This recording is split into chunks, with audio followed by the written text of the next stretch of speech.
कहते कि अपने सगे भाई को मार दो तो मार देते। और आपसे आपकी माँ को मारने के लिए कहते तो मार देते। मार देते।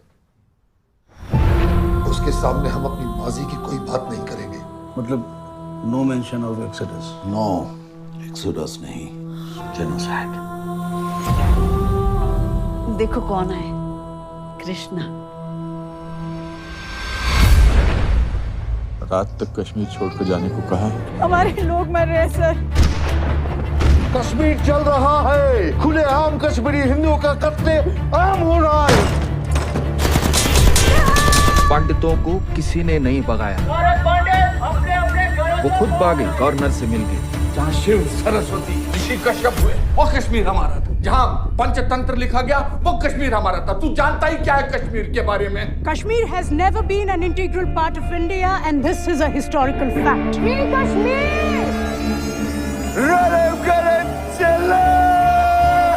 अपना धर्म बदलो, भागो या मर जाओ।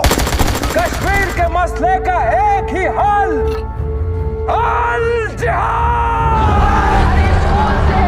एक ही आवाज बुलंद होगी, बच्चा बच्चा कहेगा आजादी। तो संगवाद से आजादी, आजादी, आजादी, आजादी, आजादी।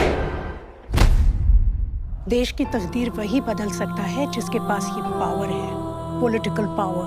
पॉलिटिक्स का बस एक ही अंत है, विनाश, मौत। मौत के डर से मैं भी कायर बन जाऊं। बम मुझ पर फटा था, तुम पर नहीं। पद्मश्री मुझे ऐसे ही नहीं मिला ना।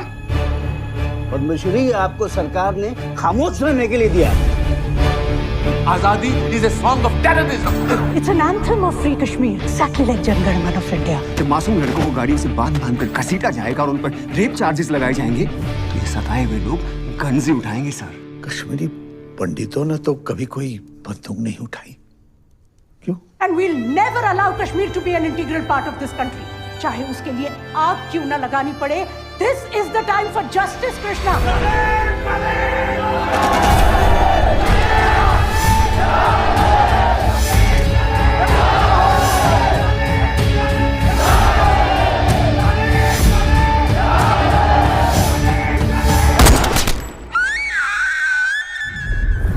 लेकिन क्या कश्मीरी पंडितों को वापस अपने घर कश्मीर जाने का मौका मिलेगा? Is this justice?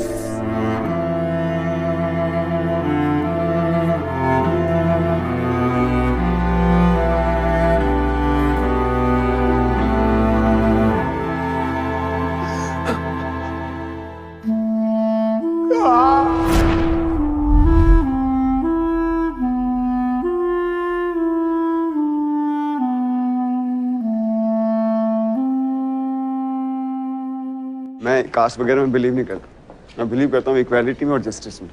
दिल्ली वालों ने कश्मीर को ऐसे छोड़ दिया है जैसे ये भारत का कभी था ही नहीं। मेजॉरिटी जो कि कश्मीर के मुसलमान हैं उन पर बहुत अत्याचार किए जाते थे और पंडित की मोनोपोली के कारण ही अमीर पंडित और गरीब मुसलमानों के बीच में खाई बढ़ती चली गई। 5 लाख पंडित जहां मार के भगाए गए हों उसे एक्सोडस नहीं, जेनोसाइड कहते हैं। मैं बहुत कंफ्यूज हूँ। मुझे नहीं पता क्या सही है क्या गलत है। आई डोंट नो कौन प्रोसिक्यूटर है कौन विक्टिम है। गोली घुसते देखी है किसी की छाती में? वो फिल्मों की तरह चिल्लाती है, उसकी सांस रुक जाती है। 19 पत्रकार मारे गए आज तक कश्मीर में। किसी ने प्रोटेक्ट किया हमें? किसी ने किया? पूरा भारत इस तरह चलता हुआ कश्मीर बनेगा तब याद रखना तुम भी उसके जिम्मेदार थे। मैं रिकॉर्ड करके भेज देता हूँ और दिखाना मेरा जॉब थोड़ी ना है, उनका काम है। कश्मीर का सच इतना सच है कि हमें हमेशा झूठ ही लगता है। We are not refugees. We are not minorities. We are Kashmiri Pandit from Kashmir. ये जमीन हमारी है, इस जमीन पर हमारा हक है।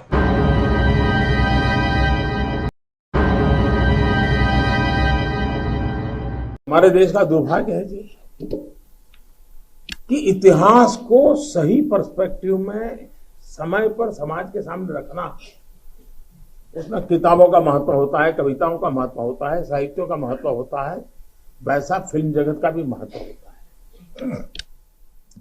आजादी के बाद दुनिया के सामने महात्मा गांधी को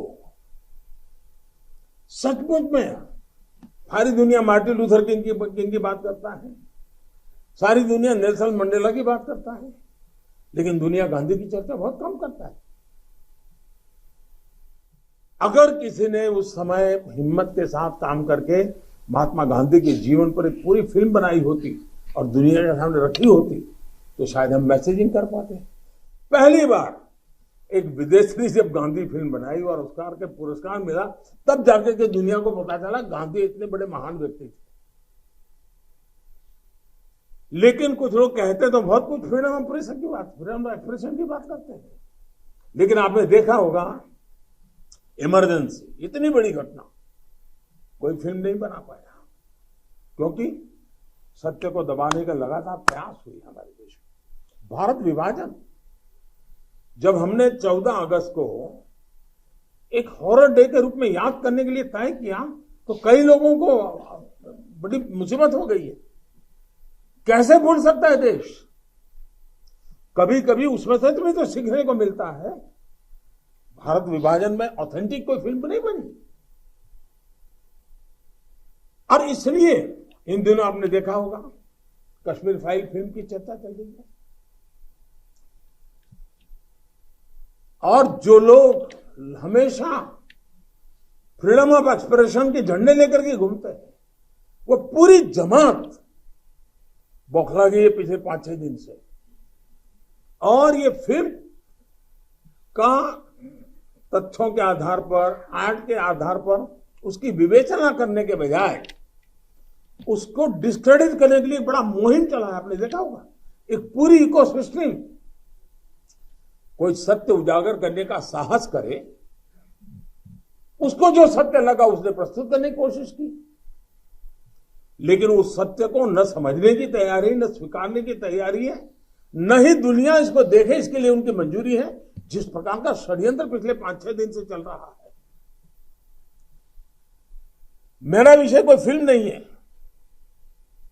मेरा विषय है कि जो सत्य है उसको सही स्वरूप में देश के सामने लाना देश की भलाई के लिए होता है।